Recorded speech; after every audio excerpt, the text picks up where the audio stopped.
Welcome students.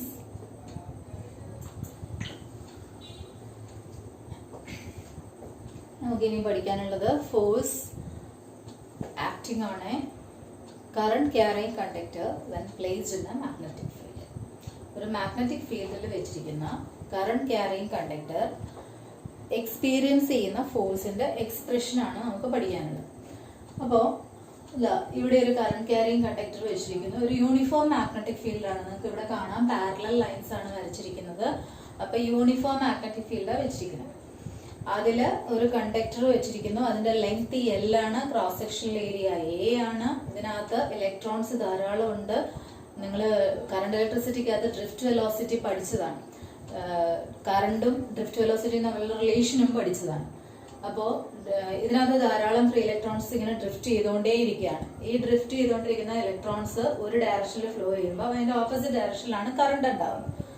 കാരണം flow of electrons ആണ് current എന്ന് പറയുന്നത്. അപ്പൊ ഇവിടെ കാണിച്ചിരിക്കുന്ന ശ്രദ്ധിച്ച്, ഈ കറണ്ട് ഈ ഇങ്ങനെ ഫ്ലോ ചെയ്യാണ്. എൽ ലെങ്ത് ഉള്ള കണ്ടക്ടറാണ്. ഇതിൽ കറണ്ട് ഇങ്ങനെ ഫ്ലോ ചെയ്യുമ്പം ഇലക്ട്രോൺസ് തിരിച്ചിങ്ങോട്ടേക്ക് ഡ്രിഫ്റ്റ് ചെയ്തുകൊണ്ടിരിക്കുന്നത്. ഇത് ഫീൽഡിന്റെ ഡയറക്ഷൻ കാണിച്ചിരിക്കുന്നത്. ഇതിനിടയ്ക്കുള്ള ഒരു ആംഗിൾ കാണിച്ചിരിക്കുന്നുണ്ടോ, തീറ്റ എന്ന് പറയുന്നത്. അപ്പോ ഇതാണ് അവസ്ഥ. ഇങ്ങനെയാണെങ്കിൽ ഈ കണ്ടക്ടറിൽ ആക്ട് ചെയ്യുന്ന ഫോഴ്സ് എന്താണ് നമ്മൾ ഡിറൈവ് ചെയ്യാൻ പോണേ.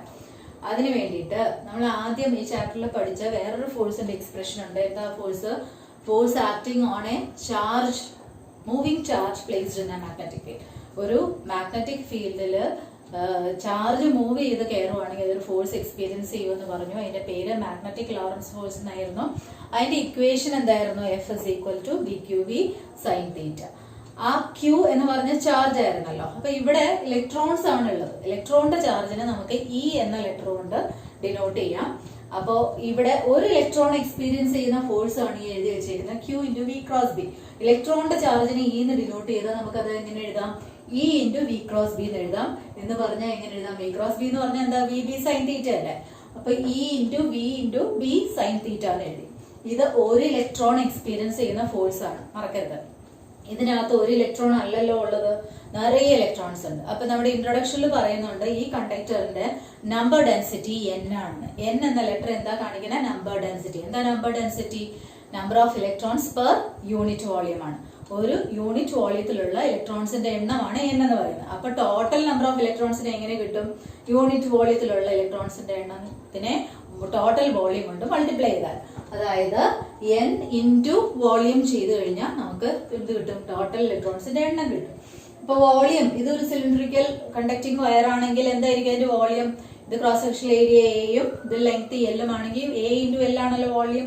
അപ്പൊ വോളിയത്തിന് number of electrons, total number of electrons കിട്ടാനായിട്ട് നമ്പർ ഡെൻസിറ്റി ഇൻറ്റു വോളിയം ചെയ്താൽ മതി, NaL. അപ്പം ടോട്ടൽ നമ്പർ ഓഫ് ഇലക്ട്രോൺസ് കിട്ടിയെങ്കിൽ ഇനി ഒരു ഇലക്ട്രോണിന്റെ ചാർജും ഈ നമ്പറും കൂടി മൾട്ടിപ്ലൈ ചെയ്താൽ മൊത്തം ചാർജ് കിട്ടുമല്ലോ. ടോട്ടൽ ചാർജ് എത്ര കിട്ടണം? NaL into E. ഈ ടോട്ടൽ ചാർജ് വേണം നമ്മൾ ഈ സ്ഥലത്ത് കൊണ്ടുവന്ന് സബ്സ്റ്റിറ്റ്യൂട്ട് ചെയ്യാൻ. കാരണം നമ്മൾ ടോട്ടൽ ഫോഴ്സ് ആണ് കണ്ടുപിടിക്കുന്നത്. ഒരു ഇലക്ട്രോൺ എക്സ്പീരിയൻസ് ചെയ്യുന്ന ഫോഴ്സ് ആണ് ഈ എഴുതി വെച്ചത്. പക്ഷെ ഈ കണ്ടക്ടറിലുള്ള എല്ലാ ഇലക്ട്രോൺസും കൂടി എക്സ്പീരിയൻസ് ചെയ്യുന്ന ഫോഴ്സ് ആണ് ടോട്ടൽ ഫോഴ്സ് എന്ന് പറഞ്ഞ് ഇവിടെ എഴുതിയേക്കണേ. അപ്പൊ നോക്കിക്കേ, എന്താ എഴുതിയേക്കണേ? B into E. ഈ ബി ഞാൻ ആദ്യം എഴുതിയെന്നുള്ളതേ ഉള്ളൂ. E എന്ന് പറയുന്ന ഇലക്ട്രോണിന്റെ ചാർജ്, ചാർജിന് പകരം മൊത്തം ചാർജ് NaLe എന്നിവിടെ എഴുതിയേക്കണ മൊത്തം ചാർജാണ് ഞാൻ എഴുതിയേക്കണേ, into V into sine theta എന്ന് എഴുതി. ഇനി ഇതിന്റെ ഓർഡർ ഒന്ന് മാറ്റി എഴുതുകയാണെ. B ഉണ്ട്, A, ഇവിടുത്തെ V എഴുതി, EN, എന്നിട്ട് L ഇപ്പുറം എഴുതി, L സൈൻ തീറ്റ. എന്തിനാ ഇങ്ങനെ എഴുതിയെന്ന് ചോദിച്ചാൽ നിങ്ങൾക്ക് മനസ്സിലാവും എന്തിനാ ഇങ്ങനെ എഴുതിയത്. AVEN എന്തെങ്കിലും പരിചയമുണ്ടോ? കറണ്ട് ഇലക്ട്രിസിറ്റിയിൽ നിങ്ങൾ relation between current and drift velocity പഠിച്ചത് ഓർക്കുണ്ടോ? എന്താ പഠിച്ചേ? അവൻ. AVEN, അവൻ എന്ന് പറഞ്ഞാൽ എന്താ? കറണ്ട് I ആണ്. അപ്പൊ ഇതിന് പകരം നമുക്ക് I എന്ന കറണ്ട് കൊടുക്കാം. ഏത്? അവന് പകരം. അതിന് വേണ്ടിട്ട് ഓർക്കാൻ വേണ്ടിട്ട് ഞാൻ കോഡ് അവൻ എന്ന ചേർത്തത് പറഞ്ഞത്. A area, V drift velocity, E charge of electron, N number density. അപ്പൊ അതിന് പകരം നമ്മൾ എന്ത് കൊടുക്കും? I കൊടുത്തു. I കൊടുത്താൽ ഇക്വേഷൻ എന്തായി? F is equal to BIL sin theta. അപ്പൊ ഇമ്പോർട്ടന്റ് ഇക്വേഷൻ ആണ്. എന്താ ഈ equation? Force experienced by a current carrying conductor when placed in a magnetic field. Uniform magnetic ഫീൽഡിൽ വെച്ചിരിക്കുന്ന ഒരു കറണ്ട് ക്യാരിങ് കണ്ടക്ടർ എക്സ്പീരിയൻസ് ചെയ്യുന്ന ഫോഴ്സിന്റെ ഇക്വേഷൻ എന്താ? F is equal to BIL sin theta. ഇത് ഫോഴ്സ് വെക്റ്റർ ക്വാണ്ടിറ്റി ആയതുകൊണ്ട് നമുക്ക് അതിനെ വെക്റ്റർ ഫോമിൽ റെപ്രസെന്റ് ചെയ്യുന്നത് ഇങ്ങനെയാണ്. ഇതിൽ നോക്കി, ഇതിലെ സ്കെയിലർ ആയിട്ടുള്ള ആളിനെ പുറത്ത് നിർത്തുന്ന I എന്ന് പറയുന്ന ക്വാണ്ടിറ്റിയെ പുറത്ത് നിർത്തി അകത്ത് L ക്രോസ് B. L എന്ന് പറയുന്നത് ലെങ്ത് എന്നാ പറഞ്ഞത്, പക്ഷെ അത് ഇവിടെ മാത്രം ഇത് വെക്റ്റർ ആയിട്ട് കൺസിഡർ ചെയ്യുന്നത്. ഏതാ ഡയറക്ഷൻ എന്ന് വെച്ചാൽ കറണ്ട് പോകുന്നത് ഏത് ഡയറക്ഷനിലാണോ ആ ഡയറക്ഷനിലുള്ള ലെങ്ത് ആണ് നമുക്ക് ആവശ്യം. വെറുതെ അതിന്റെ ലെങ്ത് അളക്കുകയല്ല ചെയ്യണേ, കറണ്ട് പോകുന്ന ഡയറക്ഷനിലുള്ള ലെങ്ത്, ആ ലെങ്ത്തും ബിക്കും ഇടയ്ക്കുള്ള ആംഗിളാണ് തീറ്റ. അപ്പൊ അതുകൊണ്ട് L cross B. So vector F is equal to I into L cross B ആണ്. ക്രോസ് പ്രോഡക്റ്റ് ആയിട്ട് അതിനെ പറയുമ്പോൾ ഫോഴ്സിന്റെ ഇക്വേഷൻ മാഗ്നിറ്റ്യൂഡ് മാത്രമാണെങ്കിൽ F is equal to എന്ത് മതി? BIL sin theta മതി. ഇതിന്റെ ഡയറക്ഷൻ, ഈ ഫോഴ്സിന്റെ ഡയറക്ഷൻ നമുക്ക് തരുന്നത് ഫ്ലെമിങ്സ് ലെഫ്റ്റ് ഹാൻഡ് റൂൾ ആണ്. ഓർമ്മയുണ്ടല്ലോ Fleming's left hand rule. Four ഫിംഗറിൽ എന്താണ്? Magnetic field. മിഡിൽ ഫിംഗറിൽ എന്താണ്? കറണ്ട്. കറണ്ടിന്റെ ഡയറക്ഷൻ തമ്പാണ്. അങ്ങനെയാണെങ്കിൽ ഫോഴ്സ് തരിക എന്നുള്ള ഫ്ലെമിങ്സ് ലെഫ്റ്റ് ഹാൻഡ് റൂൾ വെച്ചിട്ട് തന്നെയാണ് ഇവിടെയും ഫോഴ്സിന്റെ ഡയറക്ഷൻ കാണുന്നത്. പിന്നെ ഇവിടെ രണ്ട് കേസസ് പറയാം. ഒന്ന്, ഈ കണ്ടക്ടർ പാരലൽ ആക്കി വെക്കുകയാണ്, ഫീൽഡിന് പാരലൽ ആക്കി വെച്ച് കഴിഞ്ഞാൽ തീറ്റ എത്രയും മാറി? 0 ആയില്ലേ? അപ്പൊ ഫോഴ്സ് എന്ത് വരും? സൈൻ 0 0 ആയതുകൊണ്ട് ഫോഴ്സ് 0 ആകും. നേരെ മറിച്ച് ഈ കണ്ടക്ടർ ഇങ്ങനെ വെക്കുകയാണെങ്കിൽ പെർപെൻഡിക്കുലർ ആണ്, അപ്പൊ തീറ്റ എത്രയാണ്? 90. സൈൻ 90 1 ആയതുകൊണ്ട് ഫോഴ്സ് മാക്സിമം ആയിരിക്കും. മാക്സിമം ഫോഴ്സ് എത്ര കിട്ടും? BIL എന്ന് കിട്ടും. മാക്സിമം ഫോഴ്സിന്റെ എക്സ്പ്രഷൻ BIL ആണ്. മിനിമം ഫോഴ്സ് 0 ആണ്. തീറ്റ 0 ആകുമ്പോൾ പാരലായിട്ട് കണ്ടക്ടർ വെച്ച് കഴിഞ്ഞാൽ, ഫീൽഡിന് പാരലായിട്ട് വെച്ചാൽ ഫോഴ്സ് ഇല്ല, ഫീൽഡിന് പെർപെൻഡിക്കുലർ ആയിട്ട് വെക്കുമ്പോഴാണ് മാക്സിമം ഫോഴ്സ് എക്സ്പീരിയൻസ് ചെയ്യുന്നത്. ഇത് ഫോഴ്സ് ആക്ടിംഗ് ആണ് കറണ്ട് ക്യാരിങ് കണ്ടക്ടർ ആയിരുന്നു എങ്കിൽ, ഇനി നമുക്ക് പഠിക്കാനുള്ളത് force acting between two parallel conductors ആണ്. അതിന്റെ പിക്ചറാണ് ഇവിടെ കാണിച്ചിരിക്കുന്നത്. അപ്പോ force acting on A current carrying conductor അല്ല,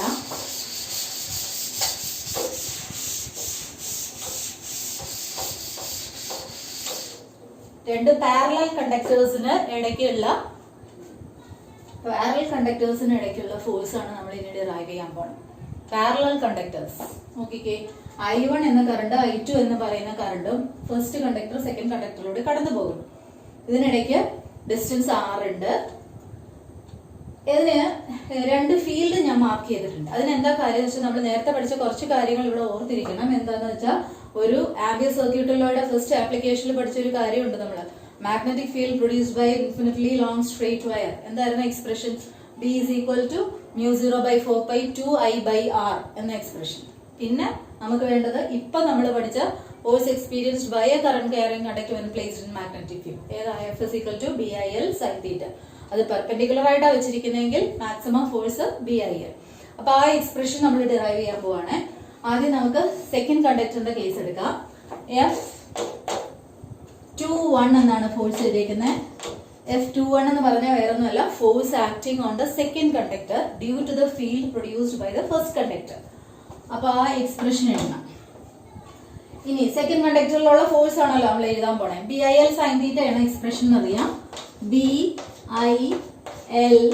sin theta. തീറ്റയുടെ വാല്യൂ എത്രയാണെന്ന് നമുക്ക് അറിയത്തില്ല, നമുക്ക് സബ്സ്റ്റിറ്റ്യൂട്ട് ചെയ്യാം. I എന്ന് പറയുമ്പോൾ ഇതിൽ കൂടി പോകുന്ന കറണ്ട് ആണ്, അപ്പൊ അത് നമുക്ക് വേണമെങ്കിൽ വാല്യൂ കൊടുക്കാം I2. ഇതിപ്പോ ഇൻഫിനിറ്റി ലോങ് എന്നാ പറയുന്നെങ്കിലും നമ്മൾ ഒരു പോർഷൻ L എന്ന് പറയുന്ന ഒരു ചെറിയ പോർഷൻ എടുക്കുകയാണ്. അത്രയും പോർഷൻ എടുത്തിട്ടാണ് നമ്മൾ ഡെറിവേഷൻ ചെയ്യുന്നത്. അപ്പോൾ L ലെങ്ത് ഒരു കുറച്ച് പോർഷന്റെ എടുത്തു.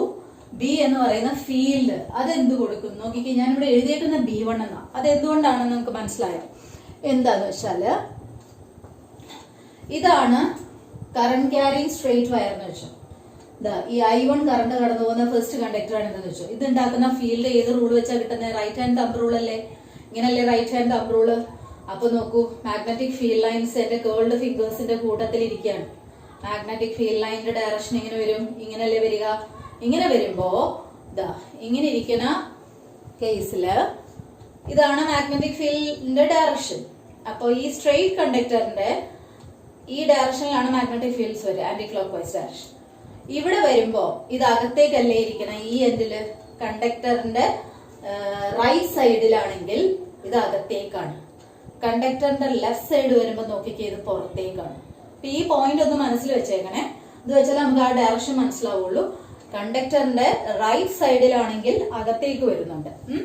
അപ്പോ അതുകൊണ്ടാണ് ഞാൻ ഇവിടെ ഇത് കണ്ടോ, ഇൻറ്റു മാർക്ക് ഇട്ടേക്കണുണ്ടോ?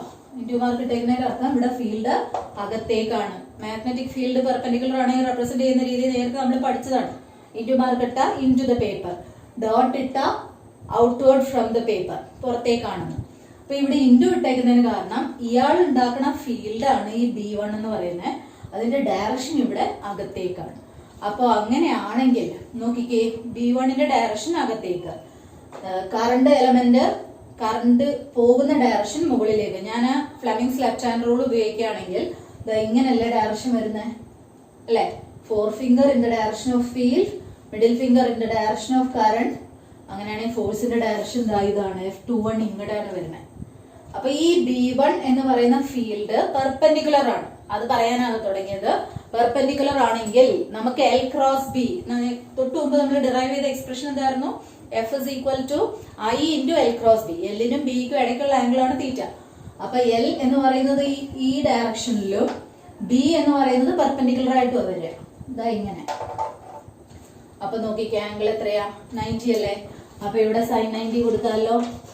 ഇവിടെ എന്ത് കൊടുക്കാം? B1 ആണ് ഫീൽഡ് എന്നുള്ളതുകൊണ്ട് B1 എന്ന് കൊടുക്കാം.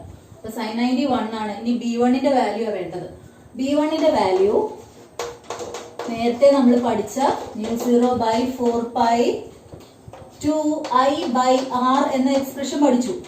I എന്ന് പറയുമ്പോൾ കറണ്ട് 2 ഉള്ളതുകൊണ്ട് ഇയാളാണ് ഫീൽഡ് ഉണ്ടാക്കുന്നത്. അപ്പൊ ഏത് കറണ്ടാ? I1.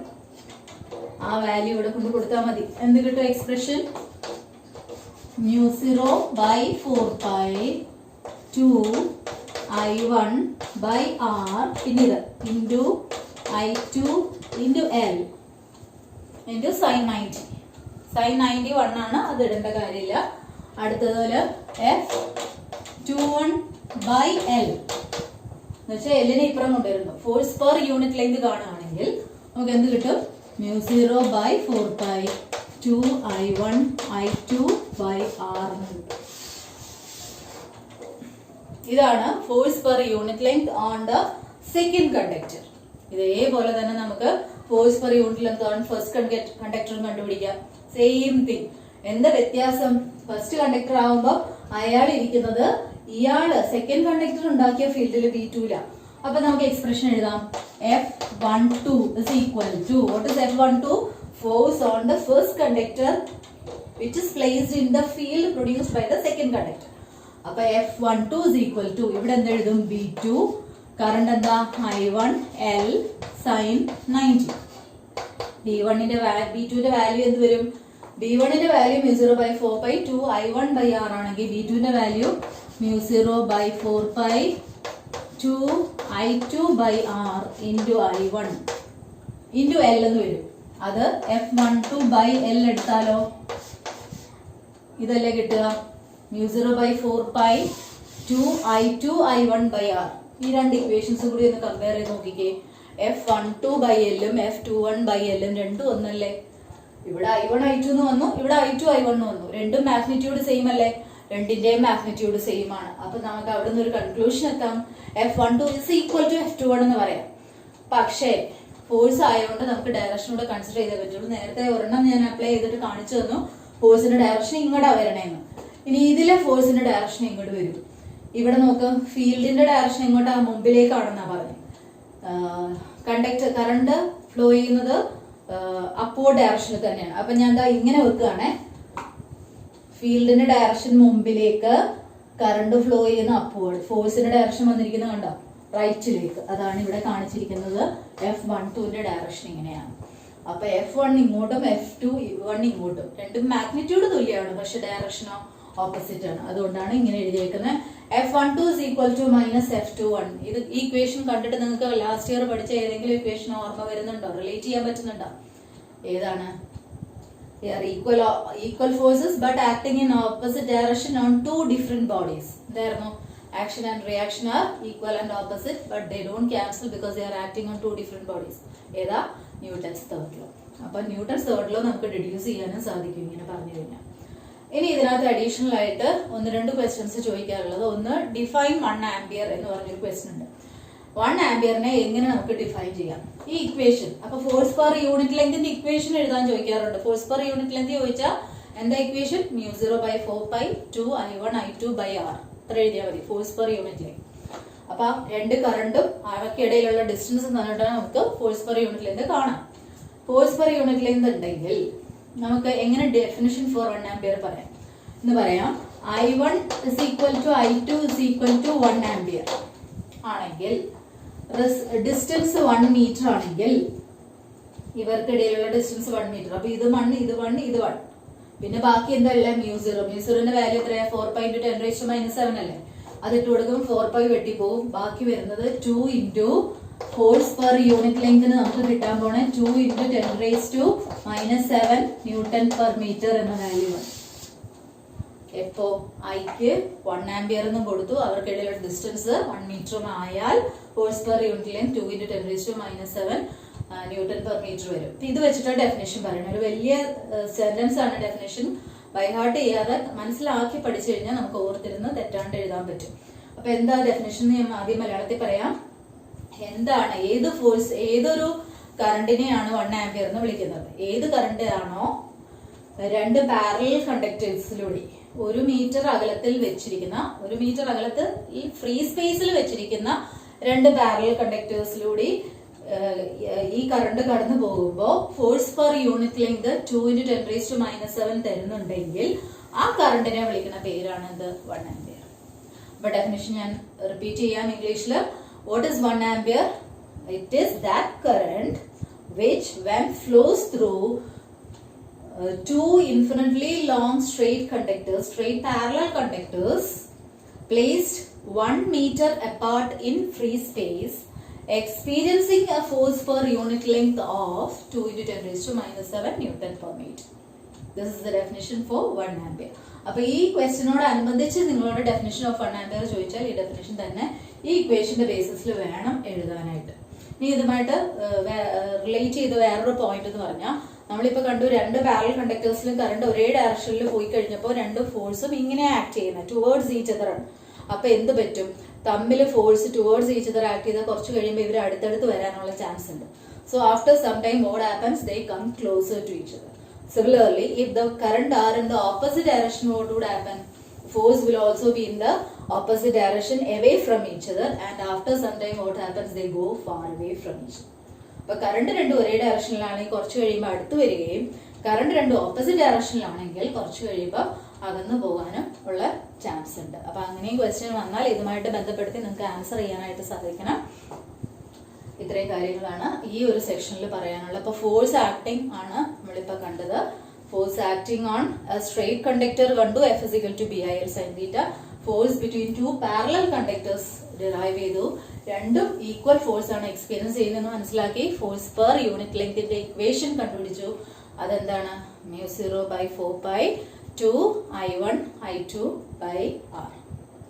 Thank you.